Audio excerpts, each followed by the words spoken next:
এবার অবসরপ্রাপ্ত শিক্ষা ক্যাডারকে অধ্যক্ষ পদে। দর্শক, দৈনিক শিক্ষা.com এবং দৈনিক আমাদের বার্তার পক্ষ থেকে আপনাদের সাথে আছি আমি সাবরিনা আফরিন।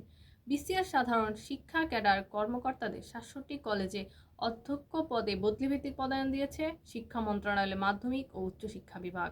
শিক্ষা মন্ত্রণালয়ের মাধ্যমিক ও উচ্চশিক্ষা বিভাগ থেকে প্রকাশিত তালিকায় ৩২ নম্বরে থাকা ফেনীর সোনাগাজী সরকারি কলেজ থেকে অবসরপ্রাপ্ত অধ্যাপক মোহাম্মদ আশরাফুল আলমকে অধ্যক্ষ পদে ফেনী মহিপাল সরকারি কলেজে পদায়ন করা হয়।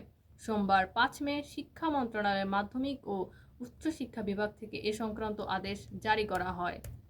জানা যায়, মোহাম্মদ আশরাফুল আলম স্বেচ্ছায় অবসরে গিয়েছেন ২০২৩ খ্রিস্টাব্দের ১ জুন। তিনি ২৫ বছর ফুর্তির সুযোগ নিয়ে এখন আমেরিকা প্রবাসী।